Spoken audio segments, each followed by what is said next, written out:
जय हिंद मित्रों, स्वागत है जीवन ज्योति एकेडमी में। मैं सदैव सर इस वीडियो में लघुत्तम समापवर्तक एवं महत्तम समापवर्तक पर आधारित जितने प्रकार के प्रश्न बन सकते हैं एक एक करके उसको सॉल्व करने का प्रयास करेंगे। मित्रों, सबसे पहले जानते हैं कि लघुत्तम समापवर्तक होता क्या है। ठीक है, देखिए लघुत्तम समापवर्तक के दो विधि है। पहला है गुणनखंड विधि और दूसरा है भाग विधि। ठीक है, यानी कि दो तरह से हम लघुत्तम समापवर्तक को ज्ञात कर सकते हैं। तो सबसे पहले देखते हैं गुणनखंड विधि के द्वारा हम इसको हल कैसे करते हैं।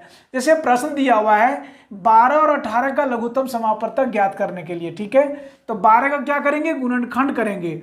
तो 12 का गुणनखंड कितना होगा, गुणनखंड कैसे होता है, जैसे देखिए 12 दिया हुआ है तो 2 से गुणन भागा देंगे, 2 छक 12 हो जाएगा। फिर 2 से करेंगे कितना हो जाएगा, 2 तिया 6 हो जाएगा। यानी हो जाएगा ये 2 गुने 2 गुने 3 हो जाएगा। ठीक है मित्रों, यानी 2 दूनी 4 तिया कितना हो गया, 12 हो गया।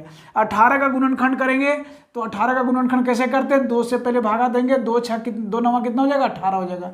फिर 3 से भागा जाएगा, कितना हो जाएगा, 3 तिया 9 हो जाएगा। यानी इसका गुणनखंड हो जाएगा 2 गुने 3 गुने 3। ठीक है, अब 18 और 12 और 18 का लघुत्तम समापवर्तक निकालेंगे। ठीक है, तो लघुत्तम समापवर्तक क्या होता है कि जो मिलता है उसको लेते हैं और जो नहीं मिलता है उसको भी लेके साथ में लेके चलते हैं। अब यहाँ पे देखिए 2 यहाँ भी है और 2 यहाँ भी है, तो हम क्या किए, 1 2 ले लिए।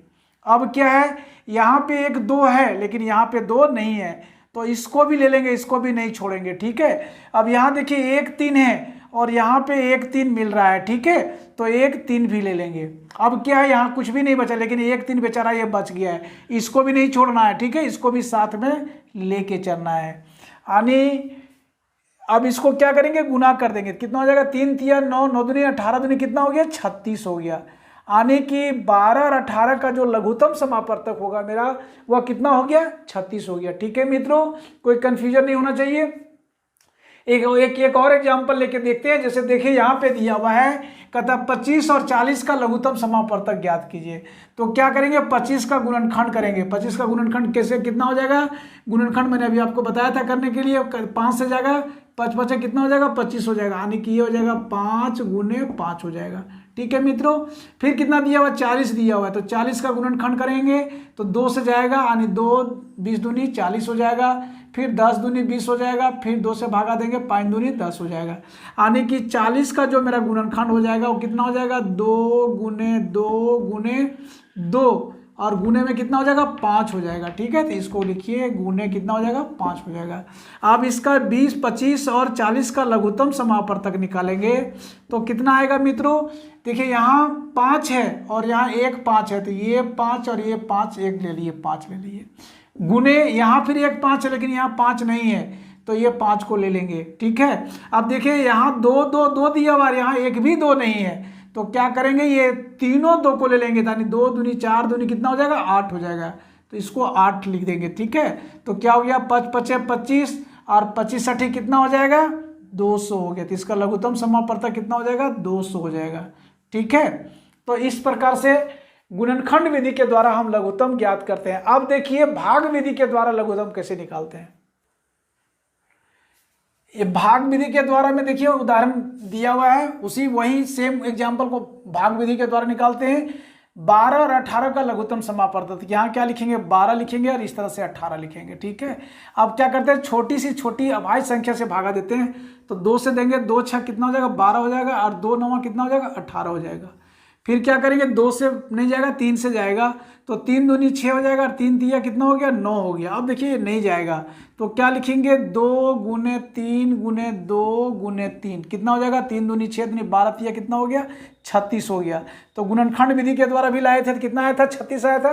भाग विधि के द्वारा आया तो लघुत्तम कितना आया, 36 आया। ठीक है, एक और एग्जाम्पल देखते हैं मित्रों, वही जो पहले मैंने गुणनखंड विधि के द्वारा दिया था इसको फिर भाग विधि के द्वारा निकालते हैं। तो क्या करेंगे, 25 और 40 का हम भाग विधि के द्वारा लघुत्तम निकालते हैं।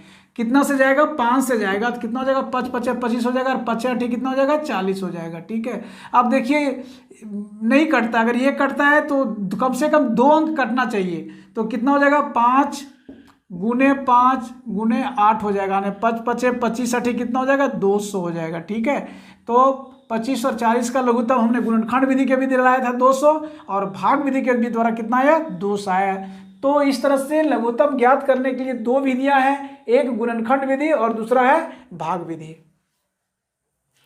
यहाँ पे देखिए मित्रों, लघुत्तम समापवर्तक की तरह महत्तम समापवर्तक भी ज्ञात करने के लिए दो विधि है। पहला है गुणनखंड विधि और दूसरा है भाग विधि। ठीक है, गुणनखंड विधि जिस तरह से लघुत्तम में हमने गुणनखंड किया था वैसे इसमें भी लघुत्तम करेंगे। कहता है जैसे दिया हुआ है कि 12 और 18 का महत्तम समापवर्तक ज्ञात कीजिए, तो गुणनखंड विधि के द्वारा इसका निकालेंगे तो क्या करेंगे 12 का गुणनखंड करेंगे। अभी गुणनखंड करने का मैंने तरीका बताया था, तो इसका गुणनखंड क्या हो जाएगा 2 दूनी 4 तिया 12 हो जाएगा। और 18 का क्या हो जाएगा 2 गुने 3 गुने 3, 3 तिया 9 दूनी 18 हो जाएगा। अब महत्तम समापवर्तक में क्या करते हैं, लघुत्तम में अभी क्या कर रहे थे कि जो मिल रहा था उसको भी ले रहे थे और जो नहीं मिल रहा था उसको भी साथ में लेके चलते थे। लेकिन महत्तम में वैसा नहीं करेंगे। महत्तम में जो मिलता है दोनों में कॉमन, ठीक है, महत्तम को कहते हैं हाईएस्ट कॉमन मल्टीपल, यानी कि दोनों में जो कॉमन मल्टीपल है उसी को लेंगे। ठीक है, तो यहाँ पे देखिए यहाँ भी 2 है और यहाँ भी 2 है, तो 1 2 ले लिए। अब देखिए यहाँ 2 है लेकिन यहाँ 2 नहीं है, इसलिए इसको क्या करेंगे नहीं लेंगे। अब यहाँ एक 3 है और देखिए यहाँ भी 3 है, तो क्या करेंगे गुने में 1 3 लेंगे। अब यहाँ 3 है लेकिन यहाँ 3 नहीं है, इसलिए इस 3 को नहीं लेंगे। तो क्या हो जाएगा 3 दूनी 6, यानी कि 12 और 18 का महत्तम समापवर्तक जो होगा वो कितना होगा 6 होगा। ठीक है मित्रों, अब देखिए एक और उदाहरण देके समझाते हैं। जैसे 25 और 40 का महत्तम समापवर्तक ज्ञात करने के लिए कहता है, तो 25 का गुणनखंड क्या होगा 5 गुने 5, 5 5 25, अभी हमने गुणनखंड कर चुके हैं।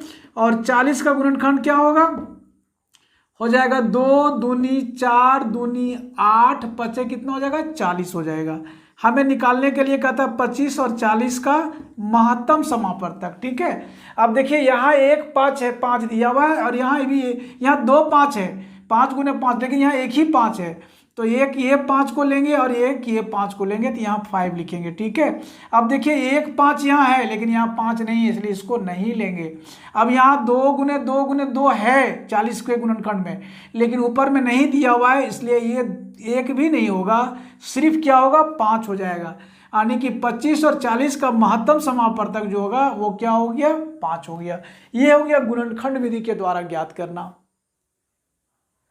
अब इसी उदाहरण को मित्रों भाग विधि के द्वारा ज्ञात करते हैं। ठीक है, तो 12 और 18 का महत्तम समापवर्तक हम भाग विधि के द्वारा ज्ञात करेंगे। तो क्या करेंगे, छोटी संख्या से बड़ी संख्या को भागा देते हैं। भाग देने का स्टाइल क्या है, बड़ा बेहतरीन स्टाइल है। 12 से भागा देंगे 18 को, तो ये एक बार जाएगा, तो यहाँ क्या हो जाएगा 12 हो जाएगा। यानी कि 18 में से 12 घटाएंगे तो 6 बचेगा। ठीक है, अब ऐसा नहीं कि यहाँ 10 जीरो बैठा करके भागा देते चले जाएंगे, ऐसा नहीं है। महत्तम समापवर्तक में क्या होता है, जो शेष बचता है ये भाजक हो जाता है और ये क्या हो जाता है भाज्य हो जाता है, यानी 12 को यहाँ ले आएंगे। अब कितना बार जाएगा 6 दूनी 12 हो जाएगा, तो यहाँ 12 लिखेंगे, 6 दूनी 12, 12 12 क्या है घटाएंगे तो कट जाएगा। तो इसका महत्तम समापवर्तक जो लास्ट भाजक होता है वही होता है, तो अंतिम भाजक कितना है 6 है, तो इसका महत्तम समापवर्तक जो होगा वह कितना होगा 6 होगा। यानी कि अभी हमने गुणनखंड विधि के द्वारा लाया था तो उस टाइम में भी महत्तम समापवर्तक हमारा कितना था 6 था, और भाग विधि के द्वारा लाए तो इसका भी महत्तम समापवर्तक 12 और 18 को कितना आया 6 आया। ठीक है मित्रों, अब एक और एग्जाम्पल देते हैं जिसको अभी हमने गुणनखंड विधि के द्वारा बनाया था, जैसे 25 और 40 का महत्तम समापवर्तक। तो यहाँ पे देखिए 25 छोटी संख्या है 40 से, तो क्या करेंगे 25 से भागा देंगे किसको 40 को भागा देंगे, कितना बार जाएगा 1 बार जाएगा, तो यहाँ 25 लिखेंगे। ठीक है मित्रों, घटाएंगे तो कितना बचेगा, यहाँ पे 40 में 25 जाएगा तो 15 बचेगा। ठीक है, अब यहाँ पे क्या हो जाएगा ये भाजक हो जाएगा और ये भाज्य हो जाएगा, यानी कि 25 को यहाँ पे ले आएंगे, यहाँ गड़बड़ाएंगे नहीं। फिर कितना बार जाएगा 1 बार जाएगा, तो 15 इकाई 15 हो जाएगा। फिर यहाँ माइनस करेंगे, 25 में 15 जाएगा, कितना बचेगा 10 बचेगा। अब यहाँ क्या लिखेंगे, ये 15 यहाँ चला आएगा। ठीक है मित्रों, अब 10 से भागा देंगे 15 को, कितना बार जाएगा 1 बार जाएगा। फिर यहाँ 10 लिखेंगे और यहाँ माइनस करेंगे, 15 में से 10 जाएगा तो कितना बचेगा 5 बचेगा।